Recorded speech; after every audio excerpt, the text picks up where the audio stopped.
than not now because I can listen to it when I'm stuck on the freeway driving home from trending. I can listen to the morning show I really like. So and you can fast forward. Absolutely. And rewind. At least for me, I know I like, okay, wait, let me chew on that again. Let's rewind that. Yeah, there's a lot of podcasts I'll listen to on double speed.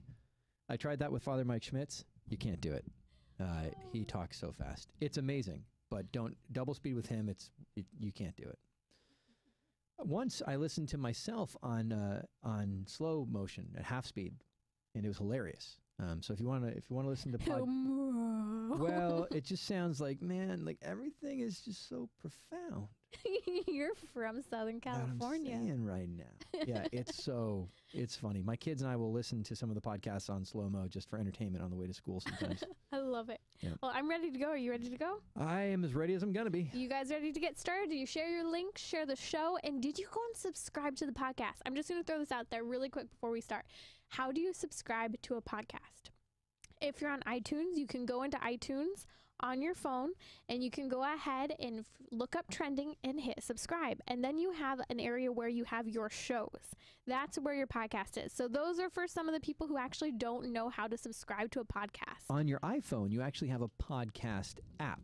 Yes. So you have to go to just type in podcast on the search bar to bring up the app and you can find us there. Or maybe use iHeartRadio. I know I do. So I use iHeartRadio to access different stations and different podcasts. We're on the iHeartRadio app. So you just have to go and subscribe there. So maybe you don't want to use multiple platforms. Or you can go to my website, timmerie.com, and I have the full feed of all the shows. And you can go to the show webpage. We're getting ready to launch our new trending website, essentially. So that is to come very shortly. But other than that, we are ready to get started. That is my book post. Excellent.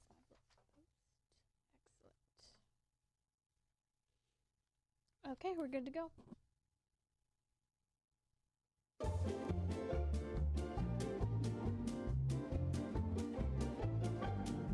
You're listening to Trending with Chris and Timmerie. National speaker Timmerie Millington has been a passionate advocate for life as long as she can remember, helping Gen X through Z answer the call to true feminism and authentic manhood. Chris Mueller is a national speaker, author, father of 6, and is currently making a Catholic TV show for families as he travels speaking to over 10,000 people each year. Between Chris having over 18 years experience in Catholic lay ministry and Timmerie's holding a master's degree in biblical theology, together they cover the week's hottest stories from a Catholic worldview. You're listening to Trending with Chris and Timmerie.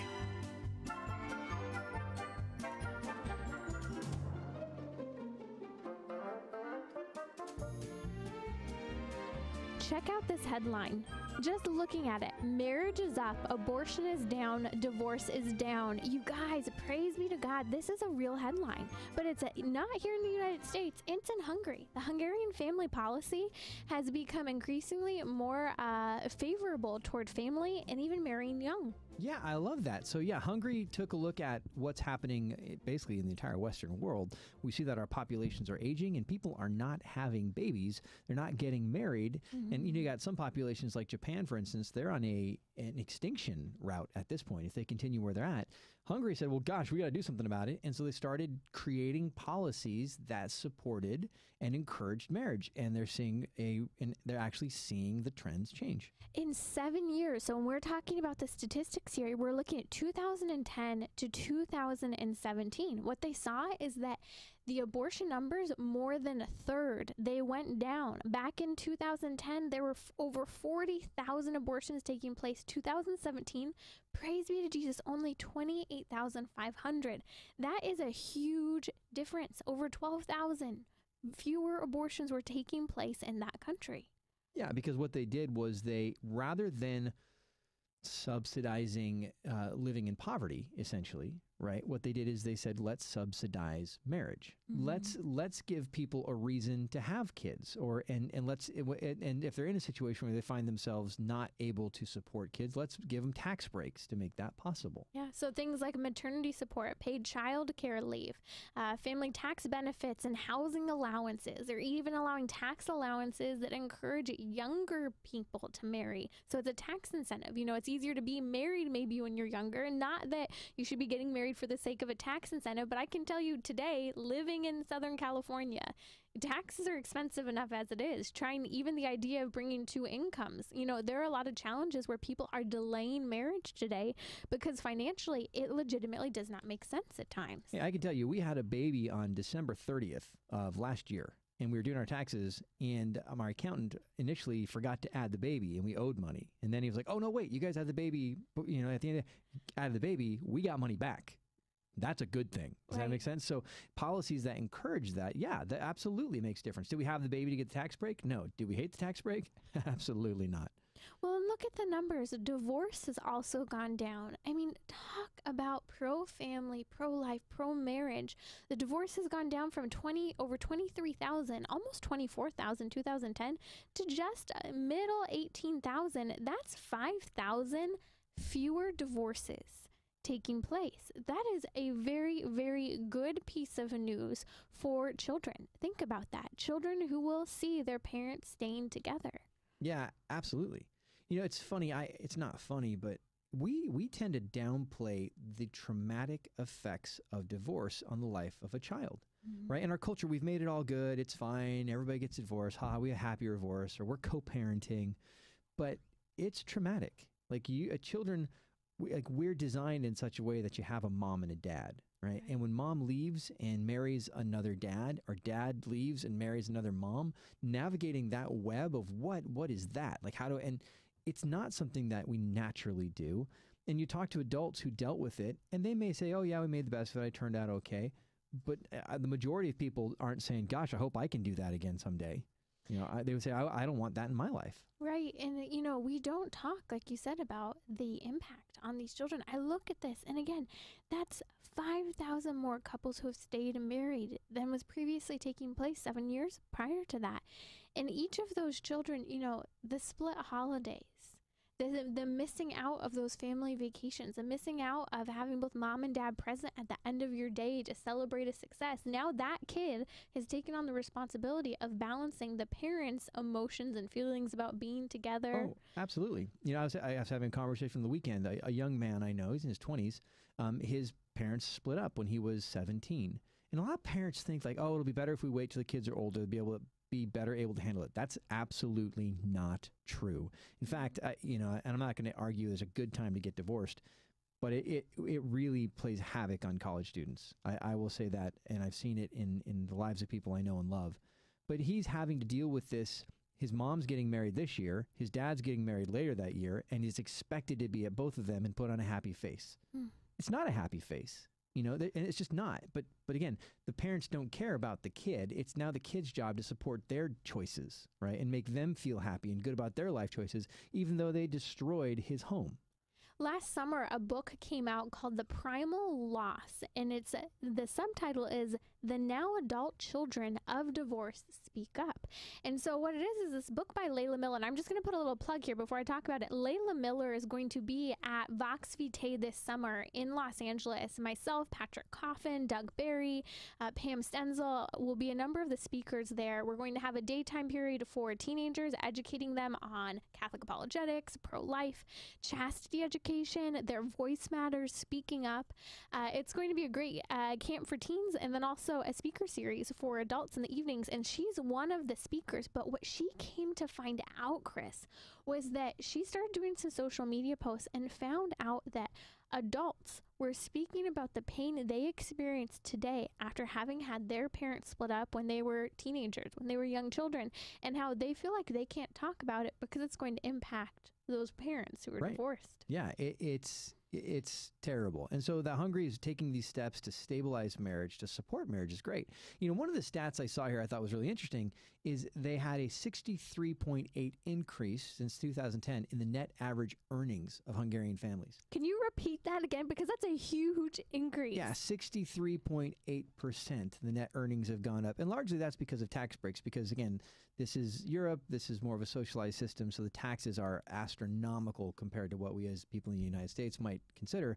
But could you imagine having 63% more money within a 7-year time frame. Just 7 years, you guys. This is a game changer. I mean, I've seen the impact that finances can have on a marriage, right? The impact the stress of that. Yeah, you know, this is something that we need to talk more about. And essentially, this presentation ended up taking place in Rome over the last couple weeks, talking about how when we have laws that are friendly, right, not even necessarily favorable toward marriage, but friendly toward marriage, it helps to create an environment that supports marriage, right? And we need to build that up in our culture. Yeah, absolutely. And so things, again, this is why when we talk about things like tax breaks, when we talk about a joint filing and making that favorable for people, what we're doing is you're not saying, oh, you're special. You know, what you're saying is we want to stabilize our society because we know that marriage creates a more stable society. When we give things like a mortgage break, you know, a mortgage credit on your taxes, what is that? Well, you're saying you're making it easier for families to have a home to be in and an invested place to care about their communities. Like all of these policies, they're not just giveaways. I mean, or they shouldn't be just giveaways. They should be intentionally thought out ways to support things like marriage that stabilize our society. I think that that's a theme of today's show. What can we do to support family, to support life, to support marriages? You know, all of our topics talk about disciplining children and the challenges that teachers are speaking up about and how it's making it difficult to educate children when they're not even being disciplined as they need to be. And discipline's a part of love because it helps to grow us. Absolutely. It would be like me never telling someone, a dear friend, when something's wrong that's harming themselves or others, right? It is the same thing with your children. Just for some reason, because we think they're cute and wonderful and the sun shines out of everywhere, that we should never discipline them and give them anything they want. And we're going to be talking about how, man, Chris, the whole morality of America has changed on pornography. Americans are increasingly more okay with pornography in many groups. We'll be talking a little bit more about that on the show a little later. But this Hungarian family policy, we can't emphasize enough how, you know, the government might be making these little bit of changes, but maybe you and your own family can help make changes for the young people around you. And the smart decisions they're making with student loans, with debt they may have, or even training them on better financial literacy classes. Or even getting away from this American mindset that we have to have your nuclear family and you've got to go do this to get in your own little house. And, you know, I actually know numerous couples who got married young and they moved in with their in-laws, right? And so I can think of a couple right now where their in-laws converted the garage, they made it an apartment suite for this young couple to get started in, so they wouldn't have the stress of trying to pay rent while they're trying to save up for mortgage. They contribute to the house, you know, through various different ways. But in this one house I'm thinking of in particular, they've got 3 generations. They got grandma living in a little house they built on the side of their, like off their house, like a little apartment. And then they got the young family in the garage with grandkids. And then there's, you know, and that used to be the way we thought about things. We didn't used to think, oh, well, you can't get married until you completely support your blah, blah, blah. We used to think, no, we're raising up the next generation. You know, my wife and I, we took about 6 months where we were in my parents' kind of basement. It's a furnished basement as we were transitioning from one job to the next, right? And had we not had that, it would have been an incredible strain on us at a point when we just had a baby. We were just getting married. We just transitioned jobs. But because of that, what happened was my kids are so close to their grandparents right now. My wife is so close to my parents because of that now, right? And we had the opportunity then to step into a home when we wouldn't have had it previously. You know, and so how can we as people, not just the government, but how we can families get away from this idea of everybody has to do it on their own and start saying, how can we support and lift up these young families? Right. And recognize that maybe people are trying to figure it out on their own. They're working through those challenges and give ideas, like present ideas. And, you know, always having boundaries as well. But there are a lot of people today who would like to get married or would like to meet someone who are still searching. Yeah, I had no idea we were coming up against a break. That's why I went like that. Sorry. Last time I looked, it was 2 minutes. I was like, well, no, this bar is right in front of me. Okay. Yeah. So. Where can we move this? And Facebook crashed. Can I do this? I don't know if it'll stay up there. Nah, well, hold on. Do you have your little, what kind of cover you have? Oh, I was just trying to get this back up. Matt, can you be monitoring this Facebook, and for some reason if it crashes, can you put it back up again? So I'll tell if you see it, so I can show you right now.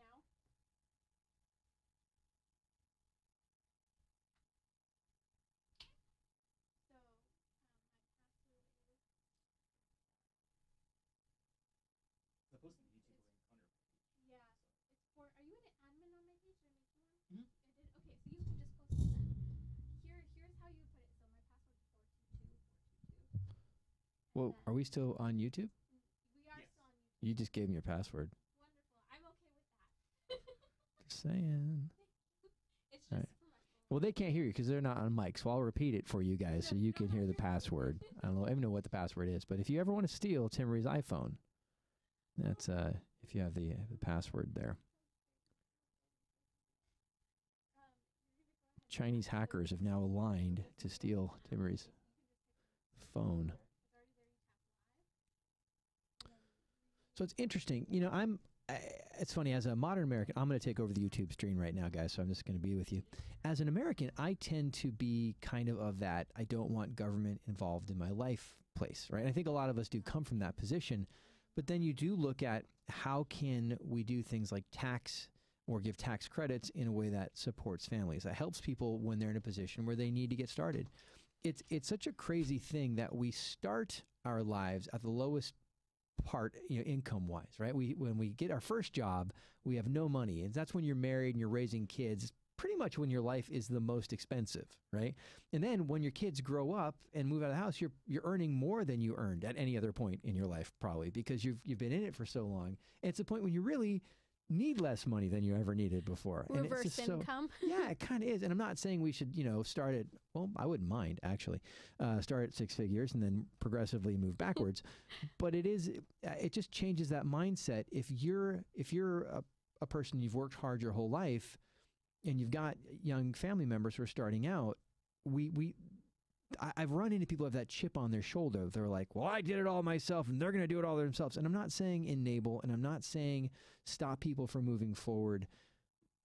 But that idea of we don't give each other a start doesn't make any sense to me. Mm-hmm. You know, my wife and we're already thinking about how we we have a separate garage. Like someday I would love for that to be where my kids start their families.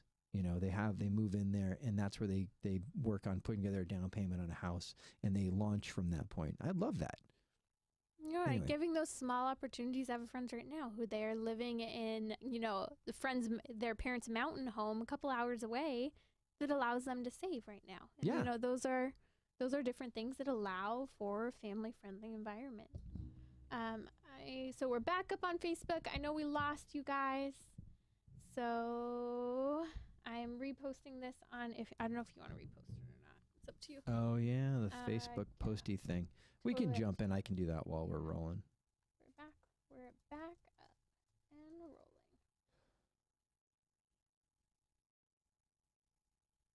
Okay, so that was our first segment, correct? Yep. Okay. You ready to go then, or do you want to wait? You can. Okay. If you jump in, just don't, Don't rely on you too soon. No, yeah. Okay, we're ready to go then.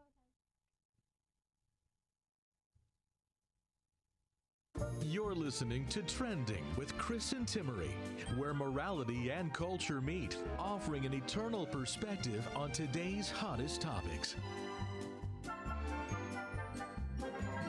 So the last couple of weeks, we've been talking a little bit about some of the challenges with raising kids and disciplinary issues. Well, it happened to be right when we got off of air the other day. Right. You sent over this article, Chris, and it was one teacher who ended up sharing her story about how she just ended her year of teaching middle school, and she said she's looking at the mirror and realizing she is more exhausted and frustrated than ever before. Yeah, I think it's so easy as a parent to swing so far into the I'm an advocate for my child place that we become unrealistic about that child, right? And so we're so busy to defend our young that we forget, wait, this teacher isn't the enemy. They're most of the time, the person in that room is really trying to educate your child. They're a partner in that. Right. Well, and I think some teachers have become jaded, but this teacher hasn't become jaded to the children. She's jaded with how the children are not being disciplined. Essentially, Erin Axon ended up posting this opinion piece on Fox, and it's an open letter she put on Facebook, basically to parents talking about, here's the issue. Here are 5 or so ways that you could help change what's happening. But it comes down to stop bizarrely and leniently continuing to hold this attitude toward discipline disciplining your children that's making it difficult in the classroom, such as things like maybe, they had ramifications for something they did wrong and the parent just tells the kid to ignore it. And I actually know people today, right? Young adults today whose parents didn't care when they had, some sort of penalty at school and just told them, no, don't show up for detention or don't do this. Like, who cares? Yeah, I was at an 8th grade promotion, which is kind of a silly thing in the first place, but we were there because we love our kids. But the principal got up and he very respectfully said, hey, we have a lot of kids today. We're going to be announcing every name, so please hold your applause until the end, right? And not a very hard thing to do. And for the most part, people did. But then every now and then, you just hear the air horn or the, ah! And a friend I was standing next to goes, yeah, you can know where the discipline problems are right there, right? It's the parents who are just witnessing to their kids blow them off. Blow them off. We're more important than the rules. No, it doesn't apply to you, Ignore authority. Ignore authority. And you guys, the problem with this is this radically goes against a Christian worldview, right? This idea of obedience. You read even a lot in the New Testament about this idea of obedience, the idea of being a little child, right? Jesus talks often about little children. Well, what's so special about little children? They're dependent. They look up to, they rely on, they're meant to follow the rules or be guided in them. This is a part of our faith journey that all of us should be, little Christ, like Christ, following the will of the Father. But those children are never going to learn that in personal life and will have a difficult time in their faith life as well as a result. Right.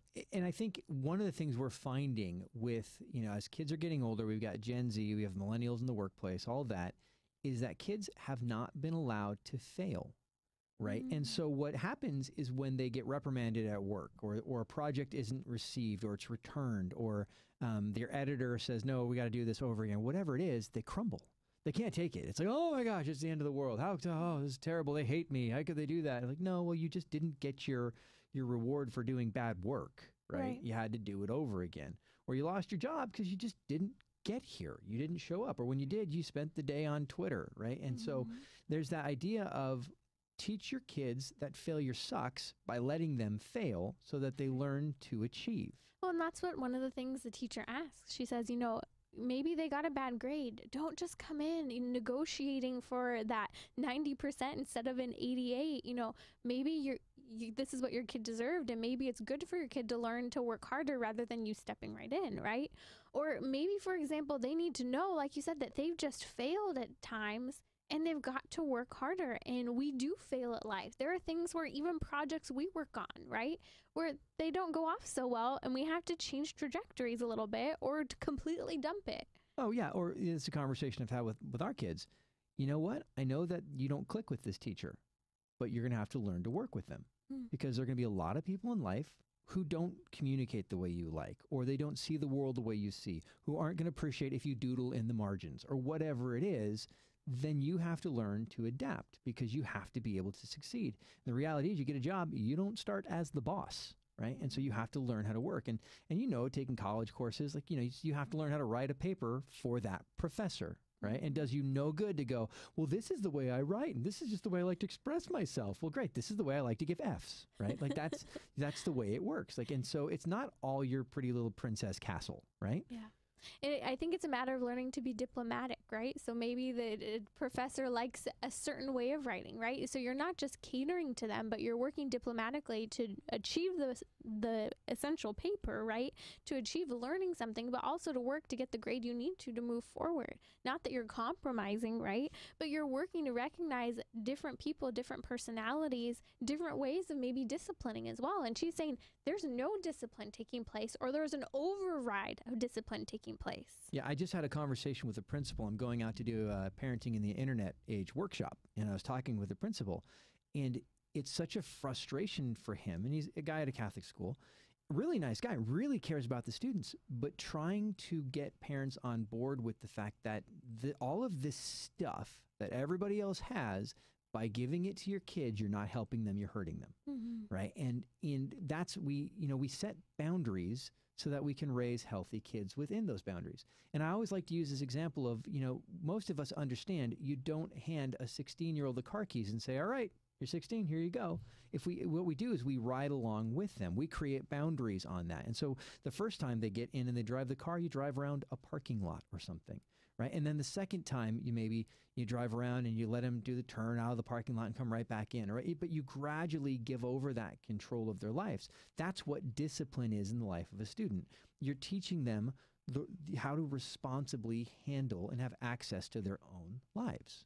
And this is something that we talked about on an earlier show, how giving them that responsibility helps them to learn, giving them a little bit of responsibility at a time.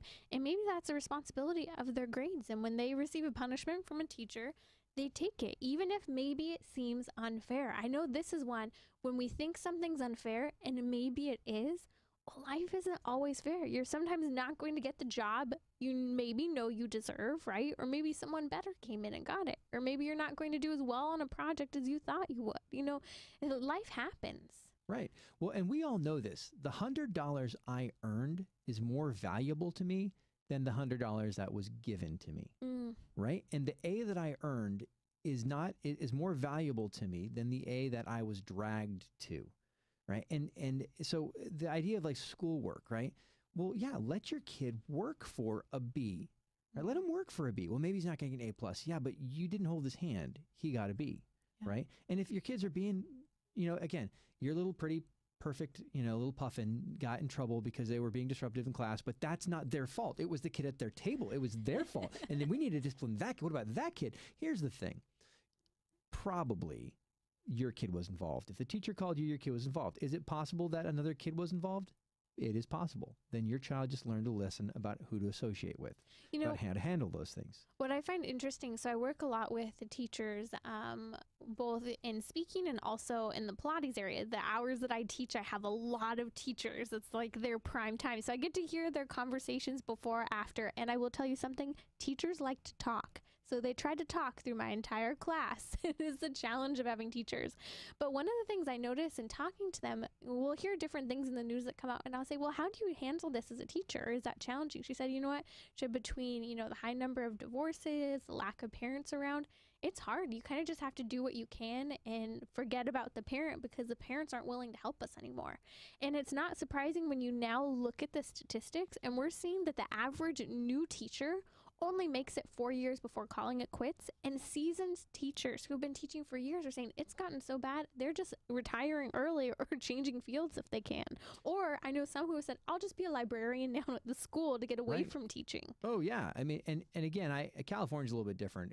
Teachers have a pretty good situation in California. Pay isn't super high, but it's, they've got union protections, all those things. To make someone walk away from a deal where they basically have a guaranteed job for 20 plus years, they retire with benefits, and they get the summers off, it's got to be pretty bad.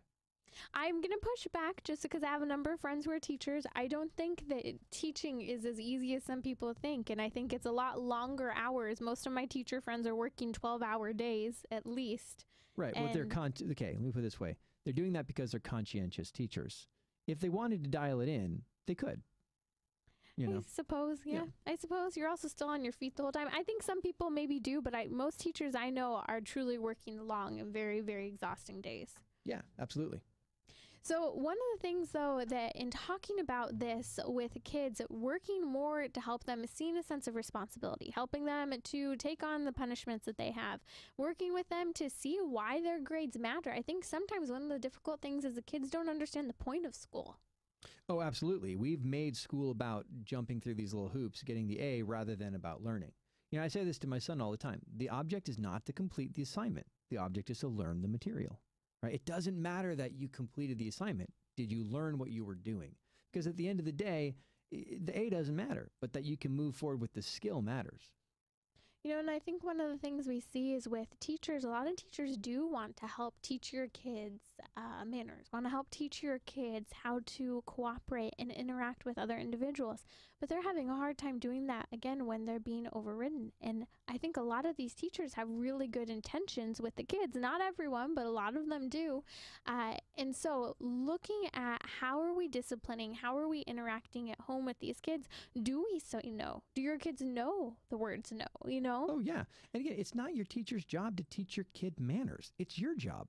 Our local school district just came out and said, well, we're getting rid of dress code because we're just tired of fighting with parents, essentially. And I'm like, good grief, that's where we're at. And I was at the 8th grade promotion. I mentioned that. And I got to tell you, there were some kids there dressed, and you're like, what? What did you get dressed for? They're like, this is not an occasion to wear your pajamas to, nor was it an occasion to look like you were going out to work for the night. Well, I cannot understand why parents have just given up all of the belly shirts. Like, if I were to show midriff before, oh my gosh, my parents would never allow it. Yet I see all of these parents, good intentioned parents, who, oh, it's okay, no big deal, you can show that. You're going to hear more on Trending. We'll be talking about pornography and sexting coming up. You really need to hear this.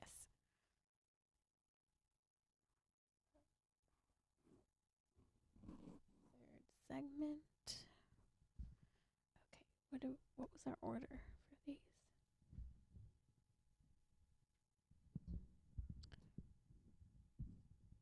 Is it loose? No, I'm just fiddling with it. Okay. Do you want to bring us in? No. You bring us in. Go ahead.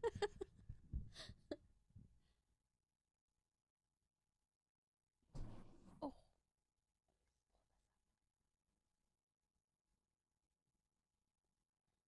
No, I can bring us in. That's fine. Just jumping right to porn? Yeah, I don't mind. What's that? Yeah, I can go for it.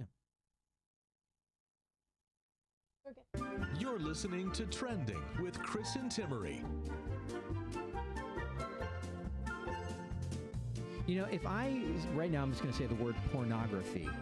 And I think most of the people listening, as I say pornography, just covered their kids' ears, right? Because we know that porn is wrong, right? And I don't think any civilized person, or I think most people listening to this station at least, are going to agree that pornography is wrong. Pornography is something that's detrimental. Pornography is something that denies the dignity of the people watching it and of the people performing in it, if that's even the right term, being abused by it. That's why this new study that's out is so disturbing, right? Well, I'm going to start with the good news. So hold on to your seats. For married couples, there's been a reduction in the number of people who think that pornography is okay.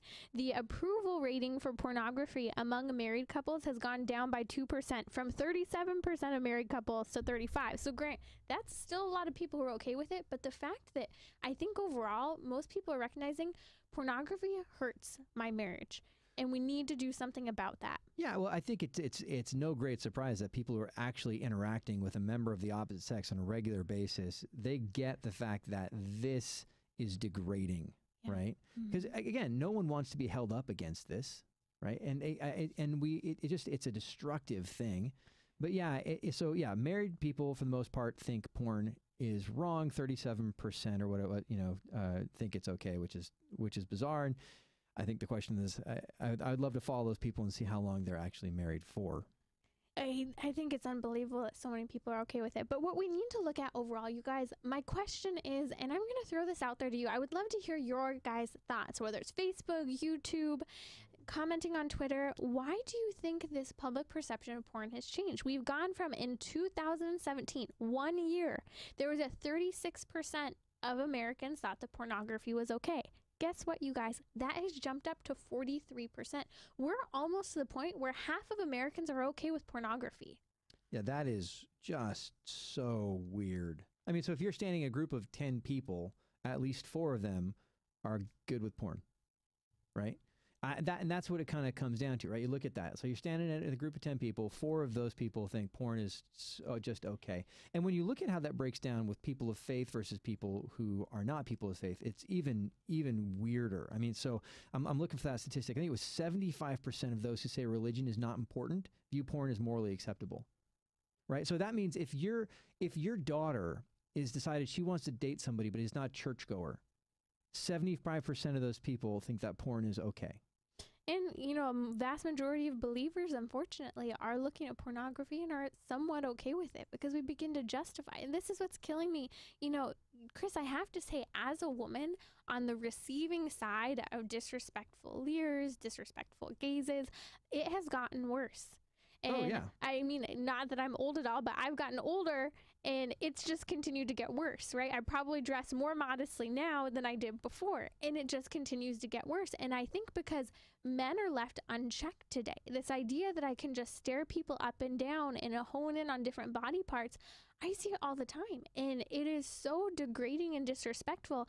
And I'm not making excuses, but I know in my head, well, they probably look at pornography. They have no self-control. I am making pretty darn safe assumptions that that person looks at porn. You know, it's interesting. You mentioned that people of faith are looking at it, and that is true. I mean, statistically, we definitely see that even people of faith are trapped in the snare of pornography, but only 22% of them would say that's okay.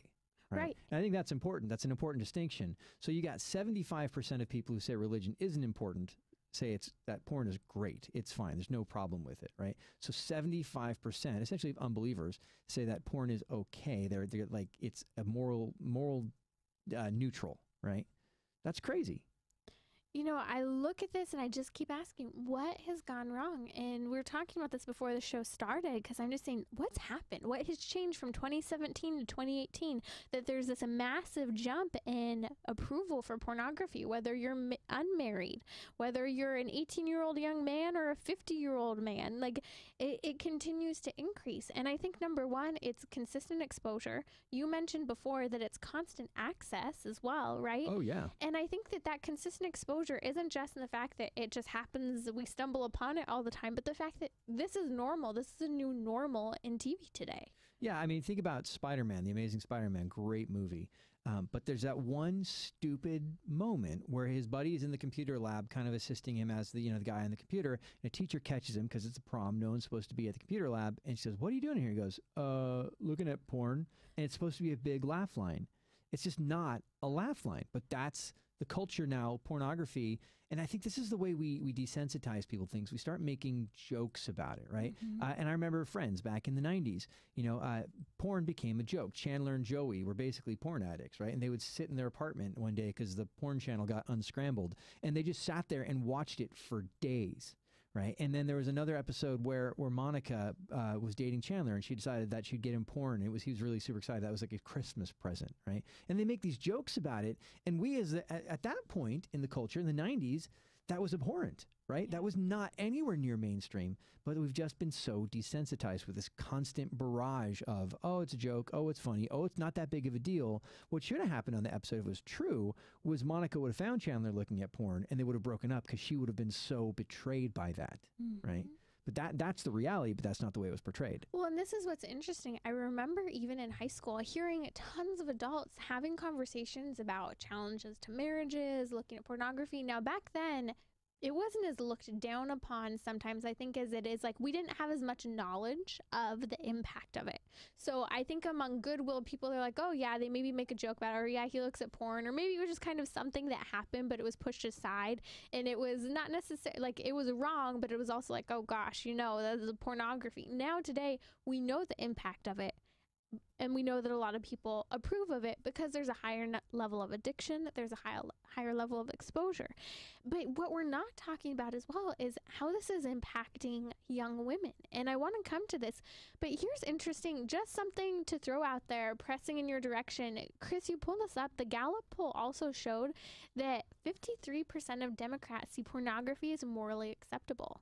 Yeah, I thought that was an interesting statistic. Now, it's also on the rise amongst Republicans. There's a 20% rise amongst Democrats, 11% rise amongst Republicans as people seeing it as morally acceptable.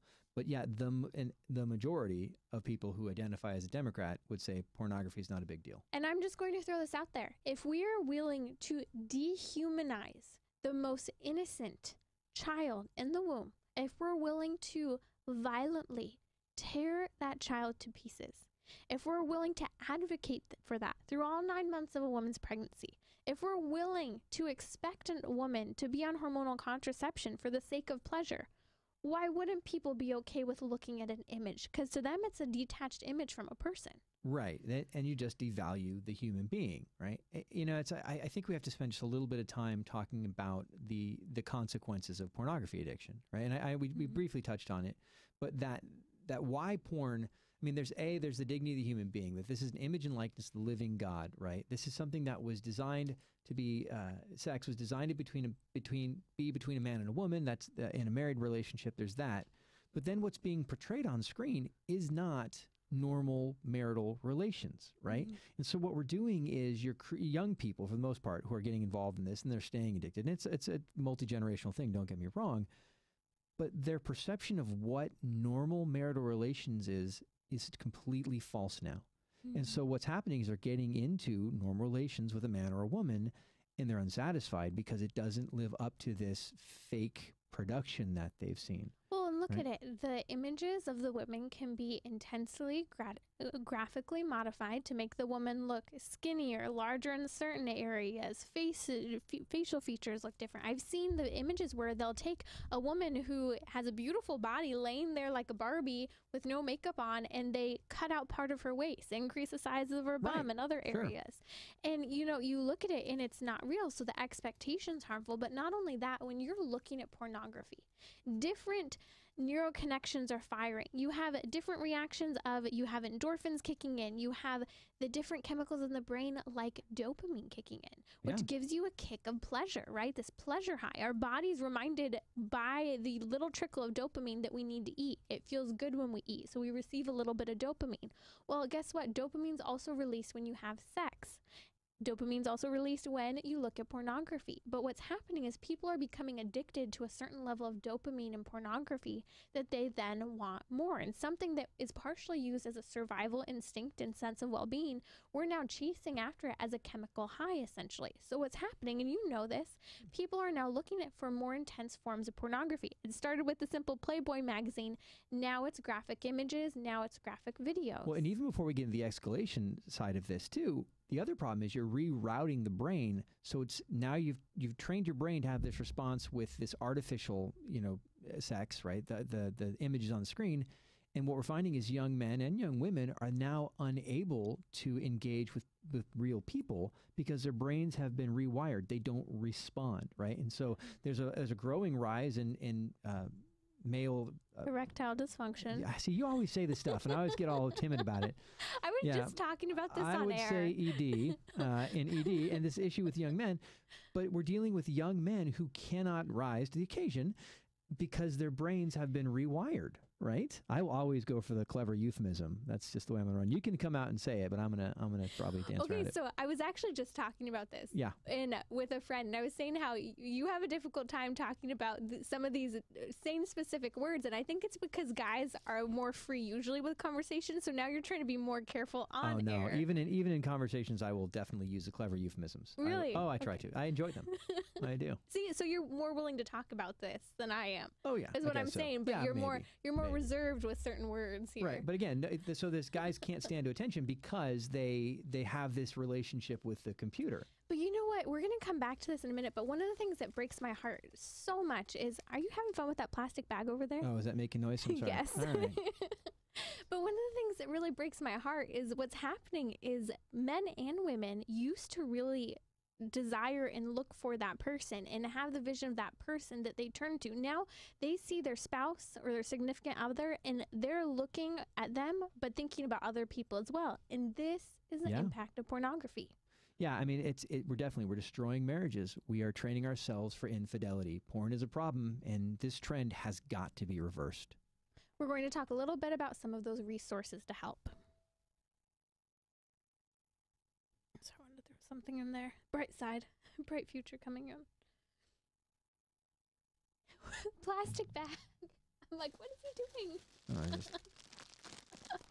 crackly crackle. Can you hear that, YouTube? It's the sound of my heart. That'd be a weird sound for your heart. I'm putting that away. I just can't stop. Facebook. What's up, guys? Hope that you've joined us and you're hearing some interesting stuff. Join the conversation. We'll say it back on the air about the podcast and all the social media things and all that good stuff. Ready? I feel like I'm Mr. Burns. Hold on. Oh. Last segment. Oh, shoot. Last segment was supposed to be 10:45. We went over a little bit. You can cut some of it out. This segment. You can cut out my clever euphemisms. 10:40. Don't let me forget that the last segment needs to be very short. This one's fine. Go. Oh, yeah, 10:25. Check it out. You're listening to Trending with Chris and Timmerie, where morality and culture meet, offering an eternal perspective on today's hottest topics.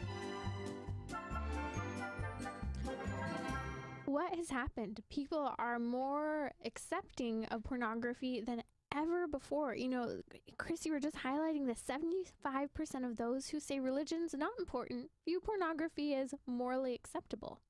Yeah, it's this weird, bizarro feminism that's come in, right? That it's pornography is liberating, right? Are you 'Cause blaming women? taking control of their bodies. No, I'm blaming stupidity. I think that's what I'm blaming.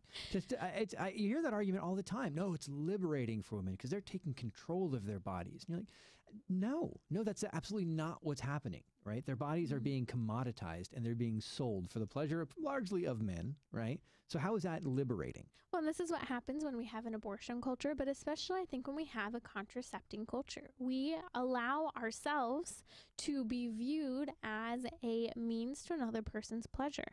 And we begin to look at another person and objectify them, reduce them to our sexual desires, and reducing then the impact of pregnancy, reducing the fact that, oh, we have a fail-safe if we get pregnant. Like, we've completely destroyed the respect and sacrifice in giving of oneself exclusively to another. Oh yeah, and now we're in this situation for young people have grown up with this is what sex is supposed to be. It's supposed to be porn, right? And so you're having married couples who are having issues in their marriage because they can't have fulfilling sexual relationships because they feel like they're supposed to be performing somehow, and they can't live up to those standards. And whether or not they're open about the fact that this is in their marriage or not, it's affecting their marriages.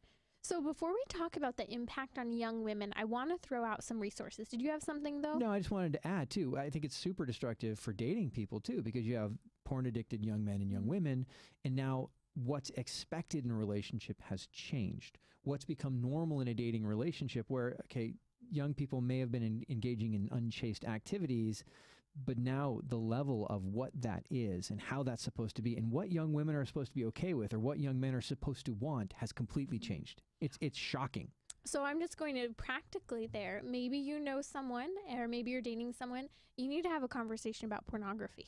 And you need to be willing to offer some resources, even if they aren't struggling with pornography. I will tell you, vast majority of men I know have struggled with it. And the men who I know who haven't, I am so proud of and have so much respect for, because I get that it's difficult in today's day and age.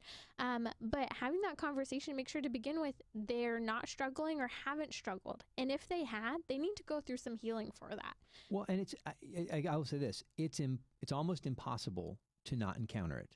I mean, and that does, it just is. I mean, and you know, you used to have to pay to get it. Now you've got to pay to avoid it. If you don't have some kind of filtering software on your computers, your cell phones, all of that stuff to protect you, then you're stupid. I just will say that right out there. Like, you're dumb. If you've got kids and you've given them devices, access to computers in your home or on their phones, and you don't have some type of filtering software on those devices, you're stupid.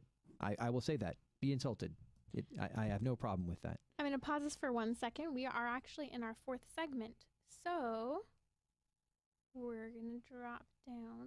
We're in weird space-time, YouTube and Facebook. We've paused the recording, but it isn't quite paused. And so I'm doing weird things with my hands to symbolize this. Moving in weird not time. That's we're, okay. Yeah. Oh, we're leaving the negative zone. We're coming back into reality. Okay, we ready? Yep. I am going to... I think I just called our listeners stupid. That's where we were. So let's help equip people. So some of the things we talk a lot on here about Covenant Eyes, it's a filtration system that you can put on all of your technical advice. I'm hitting the mic here. Yep. Just so passionate. I'm putting my hands down now. But yeah, you can filter pornography from even coming onto your screens. Yeah, and Covenant Eyes is a paid service. I think it's like $15 a month, but it covers everything. It covers your home computers. It covers your phones. Each person in the family gets their own user, so you get like an accountability report for them. Mm-hmm. I have accountability partners for myself. I've got good friends who I said, hey, I want you to monitor this. If you see I'm going someplace, call me on it, right? I get my son's accountability report, and it says, hey, we've got some issues here. And most of the time he's looking at video games, which is fine, but I know what he's doing. I'm tracking it. We didn't just we just didn't say, hey, you're on your own. So what you're referring to is you can actually set up an accountability partner. And this is part of, if you are struggling with a pornography addiction, you have to have an accountability partner. It can be a priest, but maybe it's someone else as well that you see on a daily basis. But of course, going to confession, confessing that sin, and planning out a battle plan. So prayer is fantastic. It's an important part. Praying that rosary, turning to the Blessed Virgin Mary. But you need to be set up for for success. So having that battle plan with Covenant Eyes, it'll actually send a message to someone you choose it to send to, Right. so that they know, oh, hey, this person ended up looking at pornography, and it opens the door for two things. One, that person I care about knows what I did. Two, that person has the opportunity to enter in and intervene. Well, and the great thing, I would say even better than having that on your phone. I mean, I have that stuff on your thing, but when you're feeling like you're struggling, like when you're feeling like I'm going to fall, text that accountability partner and say, hey, I'm struggling right now. I need your prayer. I need you to back me right now. Right. And that again, is that embarrassing? Sure. Would you rather be embarrassed than unhealthy? I hope so. I mean, and is it embarrassing? I don't know, because typically everybody's struggling with something, right? There's nobody out there who's not struggling with something. And so if you're dealing with addiction to pornography or struggle with pornography, yeah, find good people in your life who can back you. So when you're saying, I don't want this in my life, hell, comma, no, I don't want you, you're taking those steps. So some of the other resources, sometimes people need to see more of the impact on their brain. So one of the great resources is Fight the New Drug. They have a great network for people who are struggling with pornography addiction, trying to overcome a pornography addiction. They even have an app as well. Lifeteen has the Victory app, which they made with Matt Fradd, who has a great story of really overcoming a pornography addiction. And he talks about the impact on the brain and how it harms us. These are things we're going to be talking about at Vox Vitae Camp. I can't say it loud enough. If you have the opportunity and are in Southern California, we're hammering in the idea that pornography is so impactful. And really, if we allow that to enter in, it impacts our relationships, our friendships, our motivation, our pleasure reward system, and our brain. These things, you guys, we can't offer enough resources. Yeah, absolutely. Another great free resource for your home network is called OpenDNS. And now it's not a catch-all, but what it does is it blocks things at the server level. So, for instance, if the DNS is the address or the kind of the www.everydaycatholic, that's our DNS, right? It blocks that. So if there's like Pornhub is a nasty thing, OpenDNS will block it. It won't block open image searches, so you still need something like Covenant Eyes. But if someone's at your home and they're using your internet, OpenDNS will stop them, even if they don't have Covenant Eyes, from going to a lot of the nasty stuff that's on the web. So you've protected your network. And it's not a matter of, I have to be, this person babysitting someone else all the time. It's the idea that this is something that's harmful for us. We wouldn't walk into a building where we knew that something was going to damage our soul, damage the wiring of our brain, and harm potential and current relationships. We wouldn't do it. So why would we allow these things to just be shot at us like missiles? Oh, yeah. If 2 people or 3 people said, hey, we want to come into your house and have graphic sex in your living room, you wouldn't be like, cool. Hey, why don't you go hang out in my kid's room? That'd be even better. You'd say, hey, no, get out of here. You belong in prison, right? And I love equipping parents to deal with this. It's one of the things I'm passionate about. I actually do parenting in the internet age workshops. I'm going out and doing that at some Catholic schools, and that's actually at some secular schools.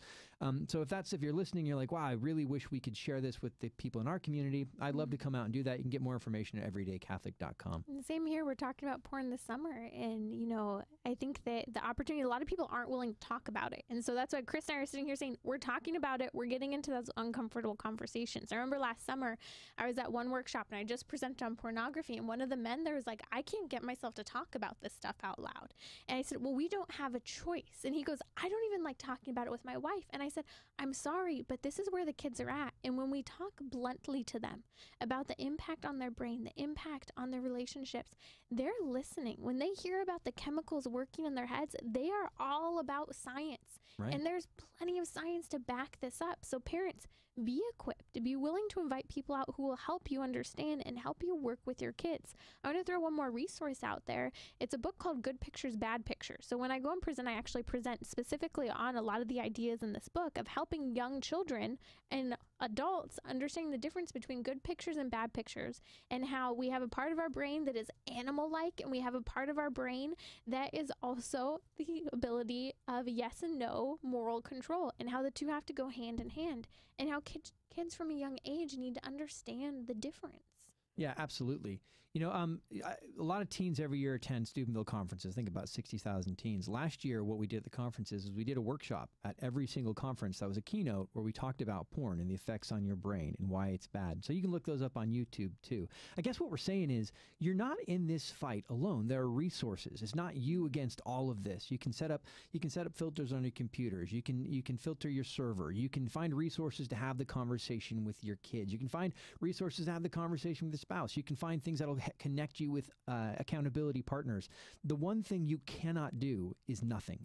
That is not an option anymore. You have to do something. You have to get proactive. Mm-hmm. And why is it that we don't turn enough to our Lord in the midst of doing all the practical things that you cannot forget? You can't just turn to prayer. Prayer is fantastic. It's fundamental, but we need to turn to God and offer this to him. God, I am struggling. I'm asking you to take this from me. I'm asking you to give me the people in my life to help make me accountable. And ladies, if you are dating someone who is looking at pornography and the relationship, you may care a lot about them. They may have great potential, but say, until you are not looking at pornography and you've healed from this, I cannot date you. Yeah, the one sin God can't forgive is the one you won't give him. And so if you are struggling with this, saying, "Oh, that's good. It's not that big a deal. I don't need any help with this. I'm fine." Yeah, well, you're not allowing grace to come into your life. You're not allowing the Savior to save you because you've already decided you don't need to be saved. It's been a great show. We hope you guys stay in contact on social media. I would love to know your hacks for how you're working on fighting off pornography. Great. Woo! Camera just kicked in, telling you, update. Are you guys gone yet? I don't know. Oh, no, I always do this. I was like...